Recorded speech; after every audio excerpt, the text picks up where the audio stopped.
Welcome to Networking RX, a podcast devoted to helping business professionals like you enhance your networking skills in order to become more proficient giving and receiving quality business referrals and improving the overall quality of your life and the lives of those around you. The Networking RX podcast is a production of AmSpirit Business Connections, an organization whose mission is to empower business success through networking.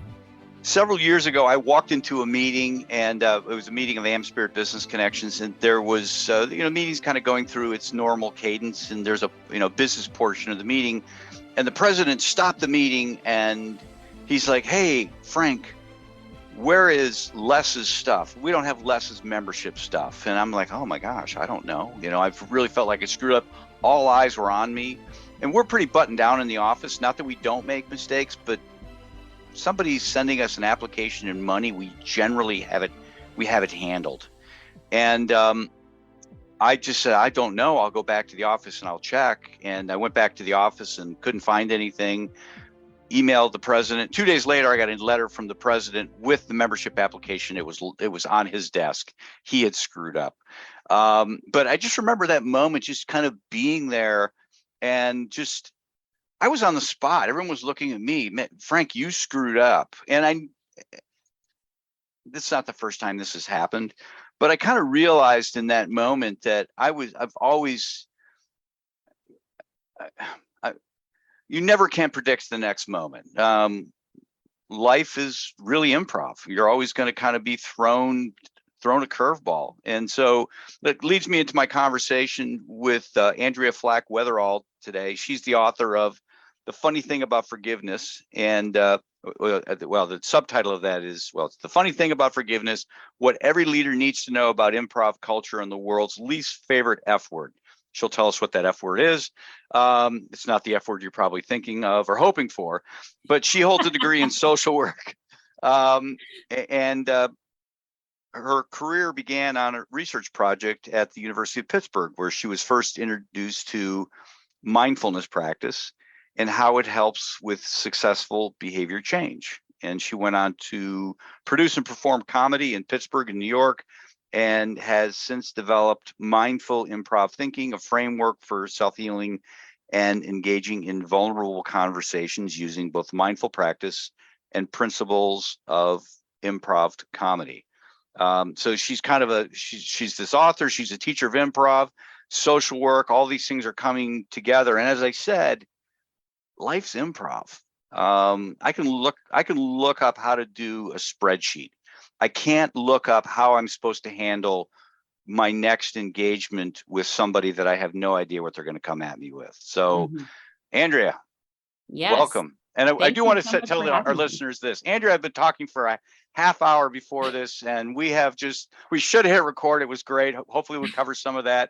If not, I will get her back on. So, yeah, well, thank you so much for having me. And you are absolutely hitting the nail on the head. Life is improv. And that's the reason why I think it can be so helpful for people to understand what it is that professional improvisers are doing on stage in order to make their scene work succeed, because those same exact skills will help them too. Improv on stage, the stakes are lower, the audience is here to laugh and have a good time. And so, when there's moments of failure, it's not like, "Oh gosh, how will I feed my kids?" It's like, "All right, we'll get him with the next joke." So it's like the stakes can feel a little bit lower, but very similar things are happening, especially when you look with a wide lens at the dynamic of an improv team. A theater has chosen these people, put them together on a team. They don't always know each other outside of the theater. Sometimes they don't like each other. Sometimes they saw each other's auditions and they're like, "Really? That person?" Yeah. Sometimes, and we all have bad shows. We all have bad shows in front of each other. And then we come back together the next time. And every single time, regardless of what else has happened, we have the same ritual before every show that I was hoping to share with your audience, if that's okay. Yeah, no, please. So before every single show, when we're in the green room, which is kind of like this holding area before your team gets called out on stage, we make eye contact with each player on the team and touch them on the shoulder and say, "I've got your back." And the reason we do that is that, yes, the stakes are lower than real life, but it's still scary. Like sometimes you know that there's a celebrity or a casting director or a producer or someone that you feel like you want to impress. And you're kind of like in your head, like, it's my night to get discovered or whatever. You're like in your head. Or you know, it's your parents or just people you don't want to fail in front of, your coworkers from your day job or whatever, you know. And you just feel like this social pressure of like, I do not want to fail in front of these people. So you have like this agenda in your head.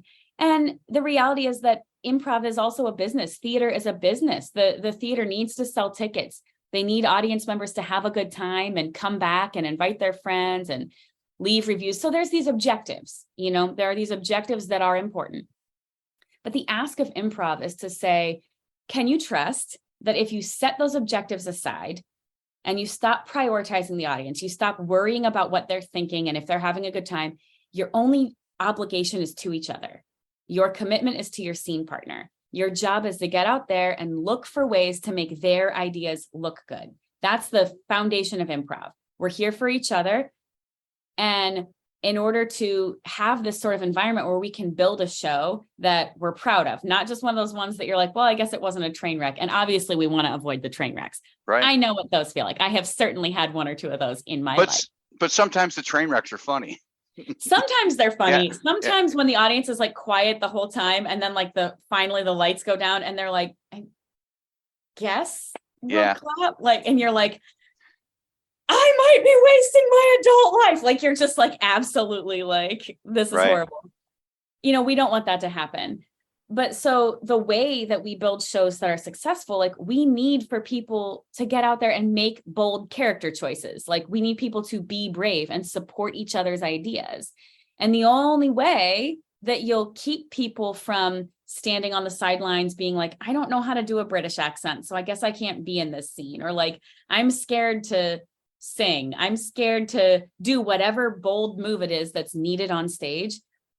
In order to keep people from feeling that way, you have to create an environment where they know if I get out there and I put my neck on the line as an electric turkey character or whatever, I need to know that you bitches are going to have my back. Like, I need to know you guys are going to get out there and help me then. So we remind each other every single time. We don't just trust like, oh, it's a family. We all took the same classes. It's like, no, forget that. Because when it feels like the stakes are high, again, no one's kids are going hungry over the improv show, but when it feels like the stakes are high, the difference between what we know in our head and how we feel in our heart are very different.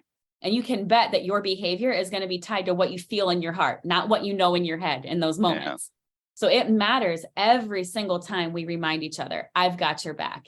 And that is like a powerful foundation, but a powerful ritual too. And I think it's important for people to really hear both of those things. Like, you need both. We need it to be foundational to our culture, like something that we really believe in, that we are all bought into, and it is drilled into our heads in improv classes. Like, this is how improv works. You support your scene partner. Bottom line. That's how it works. Sacrificial support.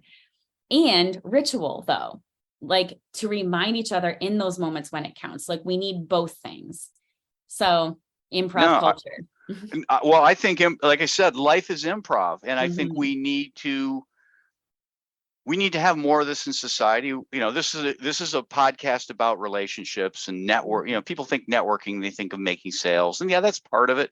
But part of it is getting along with people that we don't get along with. If that, I know that doesn't necessarily make sense, but before we hit record, we were talking about elections and how we vote for different people. And, you know, there's a difference between, you had said, the difference between a person who voted for Trump and a Trump supporter. And we're kind of we're in a patch in society, and I know we'll get through it, where we're just so contentious about everything. And it really comes down to these, I guess we'll call it 4 words. I've got your back. There's a contraction there. I count that as 1. I've got your back, you know, and just, you know, that's the way, you know, we need to look at our neighbors this way. We need to look at people in business this way. You know, I need my assistant to go home knowing that I've got her back. If she's sick or whatever, she needs to understand that. And I think we need to do more of that. And that's, you know, you do this comedy and improv, but you've kind of moved beyond that I would not move beyond it, but you're kind of expanding the role of that into where the stakes are higher. Yeah, deeply. Yes. Because, really what we're talking about is fear, when the reason why it feels like, I don't remember what your exact words were, but the reason why it feels like emotions are so heightened around elections and who each other's voted for is fear, deep, deep fear about what the future holds. And I've had the incredible privilege to do a bit of speaking this year and speak to some college students. And the message that I've really tried to convey as consistently as possible is that life is improv. And there's so much hope in that understanding, because that means the future is not set in stone. Right. And the future that we're so afraid of is not decided already. In fact, we're building it right now. And so the best way to build a future that we don't need to be so scared of is to find a way back to each other, And we're allowed to disagree. You and I established before this call, we did not vote for the same people. Right. We're allowed to disagree. We're allowed to have different perspectives on that. And I can remember that you are more than one thing about you. And I am more than one thing about me. And let's say that as we get to know each other, we find out that there's a way that I do my life that is hurtful to you, or vice versa. You can remember that I am more than the most hurtful thing about me. I am more than the worst thing about me. I'm more than the most irritating thing about me, or whatever it is. We have got to find a way to hold each other as whole people, because the stakes are too high. Right now, there's so much good that we can get done. And we talked about different things that are important to me. I'm a foster parent, now adoptive parent. And, I think about ways that foster care could improve, and we could do so much good for thousands and thousands of children and their families and just the system as a whole. But the way that we're going to make change happen on this or any issue that's important to us is not by screaming into our echo chambers about how horrible the other guys are. That's not the way we move the needle forward. We have got to realize that our scene partners are more than the people who agree with us. And we have lots of scene partners, and we have lots of opportunities to actually do something that matters on protecting our beautiful planet we live on, or whatever the issues are that we care about. Yeah. We can make progress, but we have got to find a way back to each other first. And that's why I just really would love to bring mindful improv thinking to as many environments as I can to help people actually get stuff done that they're proud of. Yeah, no, I think it's great. It's, that we get stuck on these really contentious issues. And as you say, there are problems, other problems that need to be solved. And we never get to them. And I don't know, but I think it's good. I think it's good to have these conversations. I think it's good for people out there in society, in corporate America, to understand that, the people around us are people, and so I tell people, just when you look at anybody, you have to realize that they have a mom that loves them. Everybody does. Everybody's mom loves them. Maybe there's the exceptions. Okay, fine. But you know what? 99.9% of the population, there's a mom that thinks they're great, and they think they're doing well. Nobody wakes up and says, you know what, I'm going to do evil today. And again, there are exceptions. But for the most part, people feel like they're doing what that they believe they should be doing, and they care about other people. The heart of what you're saying is regardless of if everyone has a mom who loves them, I think the heart of what you're saying is all people are worthy of love. Thank you. Yes. Yes. Yeah. I hear the heart behind what you're saying. Yeah. Well, but it's true. And I realize that when people come into my life and I feel like they're doing something disingenuous, that there's a reason behind it. Right. It's a scarcity mindset of some sort. Yes. They feel like they just need to, they need to beat me up on price or whatever. And it's a scarcity sort of thing. And if you can just kind of for some reason or another, they don't trust me. And I don't see that as a bad thing. They're entitled not to trust me. It's my job to earn their trust. It's really what it boils down to. And maybe we're not meant to do business. Maybe we're not meant to associate. And there are people that I know where that's the case. But I got your back. No, I love that. I love that. I've used that, not like you use it, but I've used that. Well, Well, something you said earlier struck me about like the value of building a network. This is something that early on, from my earliest days as an entrepreneur, was instilled in me, that you're not going to build anything that you're proud of alone. Like that's not how you build things. And just the value of human capital, like real human connection. And I know some people don't like that term human capital, but I hope they can hear the heart behind it of just like what I mean is like building strong connections with people and genuinely looking for ways to contribute. I don't remember if you and I are the ones that connected on our mutual love for the book, The Go-Giver. Did we talk about that? We did. Yeah, we did. Okay. Yeah. So that book was really impactful to me early on. But the other thing that I realized is like, as I was building a network, I realized, wow, there are some people who I'm real hesitant to reach out to, that I'm real hesitant to talk to, because I have a story in my head about what kind of person that they are. And I'm going to keep it real, and I'm going to be vulnerable right now, that like, I was talking about like 50, 60-year-old white dudes. I'm scared to connect with them. I'm afraid. And part of this was a story of that did happen in my life of something pretty inappropriate happening when I was invited to a networking lunch by one such person, and me leaving just feeling humiliated and like mad at myself for not sticking up for myself and not being like, that's completely inappropriate. We're both married. I can't believe that you would even like say that, whatever. And so just like, it was like just this embarrassing, horrible situation. And then it left me feeling like, well, I know what kind of person I'm dealing with now. And what I came to realize in time was that this is why forgiveness is so important. So like, to arc things back to like all of this work that I've done now around mindful improv thinking and forgiveness. It's not about whether or not that dude needs a pass from me for his bad behavior. That was bad behavior. It's okay for the world to acknowledge that was bad behavior and shitty behavior, and he should not have done that. Right. And also, I don't deserve to go through the rest of my whole life missing out on scene partners that could support me and help me, and that I could hopefully support and be helpful to because of this situation. So I view forgiveness as the ultimate yes and. That really what's happening is, it's not that I'm being required in order to be a good person to let it go. That's not how I teach forgiveness. Instead, it's this, yes, that happened, and good things are still available in the future. And when I look toward the future, I see that I am capable of being creative. And when it comes to the scene partners that I choose in my life, I'm capable of trust. I'm worthy of collaborators that are honorable, and just looking to the future in a way that has resilient optimism, resilient optimism. And that's what I think gets robbed from us when painful things happen.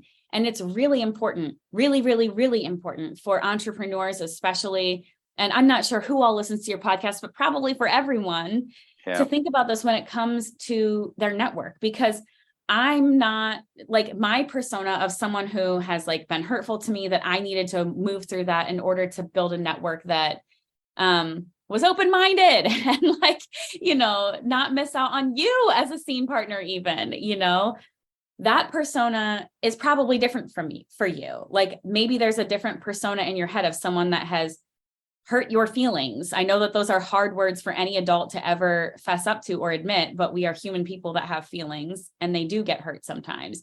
And we are made to feel like either embarrassed or angry or some kind of way. So maybe there's a different persona for you that is like, you need to work through this so you don't miss out on scene partners in your network. But I hope that anyone who's listening to this can realize that like, you are surrounded by scene partners that you guys could rock each other's worlds. You could be just the right person at just the right time. And it would be a shame to miss out on that because of a story that you're telling yourself about what kind of person that you're dealing with. So I think it's really important to embrace this idea of mindful improv thinking as you build a network so that you can build thoughtfully. Oh, this is great. Yeah, I mean, I'm still stuck on the guy you had lunch with. I mean, somebody just want to reach across the table and punch in the head. I know. Oh well, you've moved on. We need to move on. But I'm trying to think. Do I have an equivalent thing like that? I mean, there are people out there, but I tend to, and that's the F word, I tend to be forgiving, right? It's, just, I might not put myself in the same position with them, but I will just sort of move on with other people, and we tend to align the word prejudice with racism and sexism and things like that. And prejudice is really much broader than that, and I try not to be prejudicial about people, and who they are. Okay, they're this kind of, they work for this company, and the last 3 people I've dealt with at this company are, very pushy. Ergo, Yeah. and it's like, yeah, I'm just going to give this person the benefit of the doubt because somebody's driving that. It's not, they weren't born like that. Somebody's saying, putting them through a course and saying, this is how you need to behave. And what I like to do is sit down with them and just say, that doesn't really work. I don't know who taught you that, but it doesn't work. So, well, let's shift gears here quickly. We're running short on time. I guess your book is out there. And the funny thing about forgiveness, that's their F word. People could have figured that out. Well, types of people that you work with, obviously you're getting out there trying to do the speaking thing, but working with companies, working with organizations. If you want to talk about that a little bit, and then how people can get a hold of you. Sure. Yeah. So my heart of hearts is to equip helpers with mindful improv thinking. And I say that word helpers in the Mr. Rogers sense. So there's this awesome story, perhaps you've heard of, when Fred Rogers was young and just hearing about war and all these really scary things and being so afraid, and his mother comforting him by saying, like, yes, there's these scary things happening, and look for the helpers. There's always so many people who are trying to be helpful and trying to make a difference. And as a social worker, and a youth pastor, I was a youth pastor for a while as well, I know the struggle, the compassion fatigue, the difficulty of seeing there's so many big problems and I'm one person, and like, how can we ever make a difference? And what I've come to see as I've done this work for a while now is that there are helpers in a lot of different places. There's helpers who are software engineers. There's helpers who are video game designers. There's helpers who are community leaders. There's helpers who are police officers and teachers and principals and pastors and therapists and social workers, but also like lawyers and politicians and accountants. And I've come to see that there are helpers in every profession who their job title is one thing, and in their heart, they're like, how can I make a difference while I'm on this rock that's hurling its way through outer space? Like, how can I do something that's good? So whoever is out there that is holding a vision for using whatever their skills are in order to positively impact the world, those are the people that I love to connect with and teach them mindful improv thinking for brave conversations and for emotional resilience. Like, that term resilient optimism is somewhat new for me. It came up in a conversation, I don't know, a month ago or so, but I really like it. Like, I really like this idea of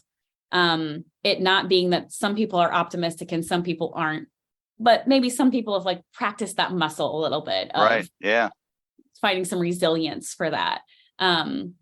Anyway, so yeah, and my work, there's 2 ways that I work with people right now. One is by coming in and speaking to a group of people, and if they have time in their schedule, I offer to do a mindful improv workshop with their people afterwards, where they can actually play the short form improv games and do some of the mindfulness activities. They're super, super fun.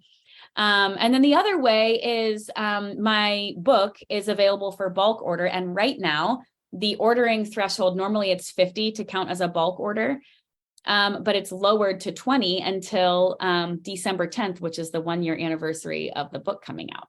So the book, it's also discounted right now. So if you are looking for, an end of year gift for your people or something like that, it's a #1 bestseller in leadership training. It was written partially with the intention of being a book that people can read together that's actually enjoyable. Colin Mockery wrote the foreword, which was such an honor and a delight, but the kind of sets the tone for the book of being a a light and enjoyable way to talk about things that are really important. But it was written to be a book that can be read together and talked about together. And so those are the 2 ways that you can engage this work. All right. Listeners, order 50 copies. This episode's not coming out before December 10th. Sorry, guys. That's okay. What a tease. Yeah, that's okay. You need the extra 30 copies anyways.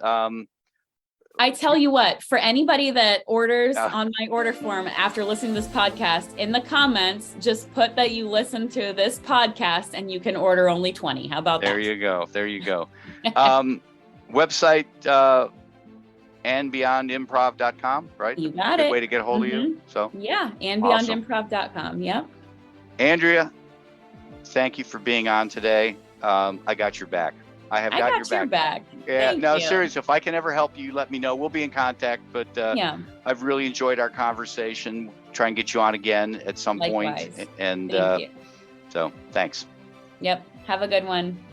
Thanks for joining us on the Networking RX podcast. Please put what you've learned into action today and let us know if you have questions, comments, or ideas for future topics. You can email them to us at podcast@amspirit.com. That's AmSpirit.com. Finally, so you never miss an episode, be sure to subscribe to the Networking RX podcast through iTunes, Overcast, or however you receive your podcasts. Now get out and network with someone. The Networking RX podcast is the copyright production of AmSpirit Business Connection. All rights reserved.